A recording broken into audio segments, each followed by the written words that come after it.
Okay, philosophers, I want to talk you through some basic rules for writing your philosophy papers. And I want to start with, there's four main kind of categories of rules I want to talk about. First is how to write the introduction. And the introduction to your paper is going to be the argument summary. Then I'm going to talk about how to do your objections and your replies. You want to do three of each, and then how to write the conclusion, and then finally some miscellaneous style guidelines. But let's start with the introduction, the argument summary. Now, the important thing to remember is that I've taught you how to do this in the um, at the beginning of the class, the discussion of how to formalize an argument, how to use keywords and other things to identify the structure of the argument, the premises, and the conclusion. So I'm not going to review all of that.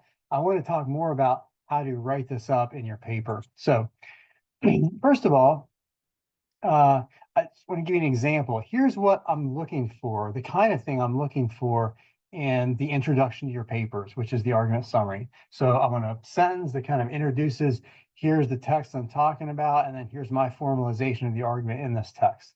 In chapter 3 of his treatise on animal spirits, Salvadori makes the following argument.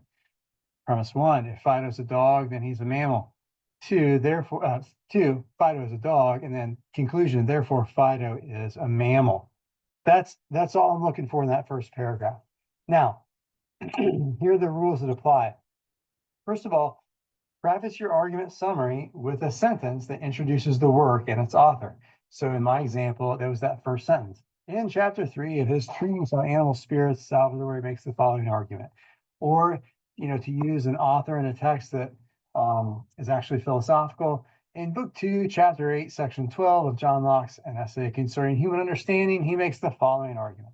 So you want just one sentence like that orients us. Next, you want to make sure that you number the premises and the conclusion, just like we've been doing it in class. So 1, 2, 3, there could be more premises than that, depending on the structure of your argument. People do a lot of funny things. This is the way I want to see it, just numbers, and then the statements follow. All right, now, if possible, you want to formalize your argument using the structure, the form of a modus ponens or a modus tollens. So here's an example of a modus ponens argument. It's the one I gave you. If Fido is a dog, then he's a mammal. Well, Fido is a dog, therefore Fido is a mammal. Now this follows the pattern, if P, then Q, P, therefore Q, where in this case, in our case, the statement P is Fido is a dog. Q is equivalent to Fido is a mammal. And then if you plug in those substitutions, that's the exact structure of the argument. Remember, the modus ponens magic trick might be very helpful to you in formalizing your arguments as modus ponens. When you're using modus ponens and modus tollens as your argument structure, you want to make sure that the P statements and the Q statements are each identical wherever they occur in your formalization. Okay, so each time that the P statement occurs, it should be exactly the same words. Each time the Q statement occurs, it should be exactly the same words. So here's an example passage, right? If Fido's a dog, then he's a mammal. And Fido definitely is my furry, lovable, four-footed, tail-wagging best friend. So it's plain to see that my best friend is a mammal. All right, so if you got this text out in the wild, you might begin to formalize it like this. First of all, we'll just use the exact words of the text. If Fido's a dog, then he's a mammal. Premise 2, Fido definitely is my furry, lovable, four-footed, tail-wagging best friend. 3, conclusion. So it's plain to see that my best friend is a mammal. Now here's the issue. This is not exactly a modus ponens statement, modus ponens argument as stated, although that's kind of what's intended. And the reason I say it's not exactly a modus ponens is because if you look at premise 1, the P statement is Fido is a dog. The Q statement is Fido is a mammal. If P, then Q. If Fido is a dog, then he's a mammal. Now, when you drop down to premise 2, it doesn't say anything about him being a dog. It says Fido is a furry, lovable, four-footed, tail-wagging best friend. That's a different statement than P. That's why I called it R. And then when you get to the conclusion, my best friend is a mammal, that's different than saying Fido is a mammal. My best friend is a mammal is not the same as Fido is a mammal, although that's what's intended, right? So the author has used different language to express the same statements in these sentences. Now, when we formalize it, we want everything to be, all the P's and Q's to be identical, right? We can't be shifting from P to R or from Q to S. We've got to make them all identical. So here's what we're going to do. You're going to, premise one, you're going to formalize it and say, if Fido's a dog, then he's a mammal. That's what was said. Then premise two, just make that Fido is a dog, because that's what the author means. And that makes the logic clear. And for the conclusion, just say, therefore, Fido's a mammal, because that's what the author meant. And this way of putting it makes the logic clearer. So that's going to help you keep your arguments valid, right? And make sure that you're actually using the argument form that you're intending to. All right, now, if you're trying to cast your arguments in the form of modus ponens or modus tollens, which you often will want to try to do, then it's often going to be helpful to restate universal statements as conditional statements. To restate universal statements as conditional statements. So let me give you an example of a universal statement. What if I said dogs are mammals and Fido is a dog, so Fido is a mammal? So here's how you might formalize it. Dogs are mammals, premise one. Premise two, Fido is a dog, therefore Fido is a mammal. Now, dogs are mammals is a universal statement. It's saying something about all the dogs, namely that they're all mammals. That is logically equivalent to, or virtually equivalent for our purposes, to saying if Fido is a dog, then Fido is a mammal. If you say dogs are mammals, so what you're saying is anything that's a dog is also a mammal. If it's a dog, then it is a mammal, and that applies to Fido in particular. So you can formalize this argument as a conditional, with a conditional statement. Now, why would you want to do that? I mean, who cares? Well, because if you make it a conditional statement, then what we've got is a modus ponens, right? Now, it would be valid even if you just kept it as dogs are mammals. That's a valid syllogism.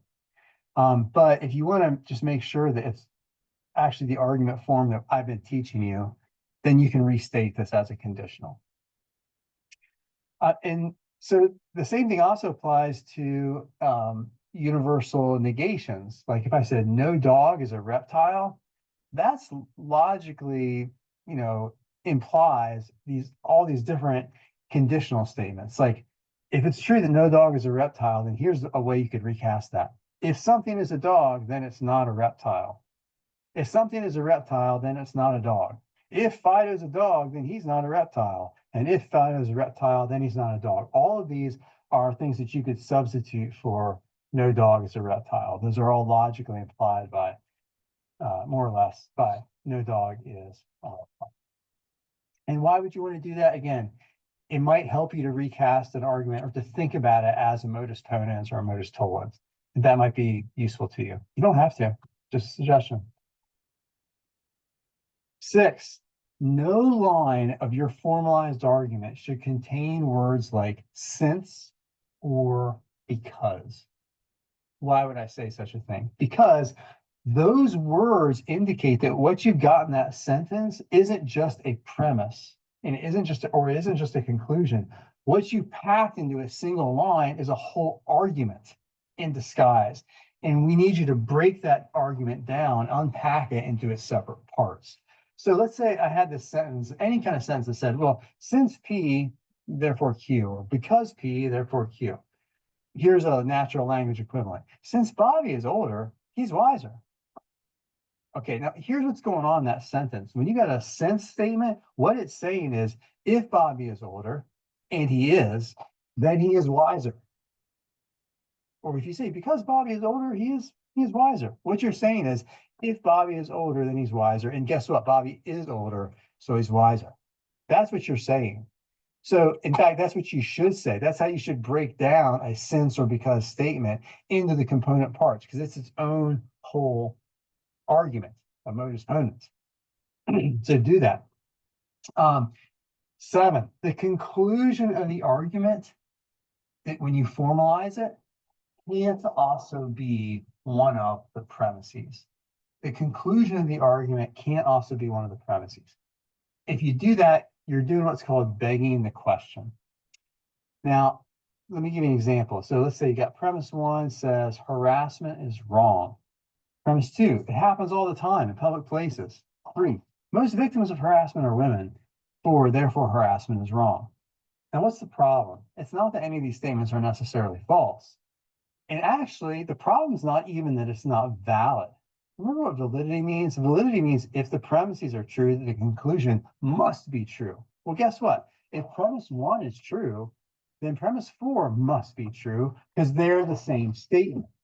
But why wouldn't anyone ever want to make this kind of argument or accept this kind of argument? It's because it begs the question. It says, like, I'm right because I'm right. Harassment is wrong because it's wrong. That's totally unhelpful, uninformative. It doesn't give us any fresh evidence for the conclusion. It just repeats the conclusion already in the premises. So don't do that. Next, leave out useless premises. So let's start with something pretty close to the last argument. Premise 1, harassment violates women's rights. It happens all the time in public places. Most victims of harassment are women, therefore harassment is wrong. Now look, the issue here is with premises 2 and 3, because I don't think that they're actually going to be relevant to the wrongness of harassment in the argument. The fact that something happens a lot or it happens in public spaces doesn't necessarily make it wrong. The fact that it happens mainly to women doesn't necessarily mainly make it wrong. What makes it wrong, at least this is a plausible way of construing the argument, is that it violates their rights. Okay, so the only premise here that really matters is premise 1. The other things might be interesting things to note, I'm not saying they're unimportant, but just in order to support this particular conclusion, that's what's carrying the weight. So here's what you want to do. Delete the useless stuff. Just take it out.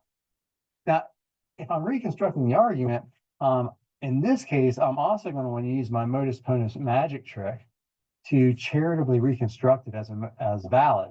Okay, so harassment violates women's rights. Premise 2, unstated premise.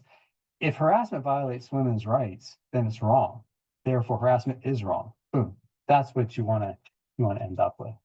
Okay, those are some guidelines to keep you in the fairway with the argument summary and the introduction to your paper. We'll say more about objections and replies next time.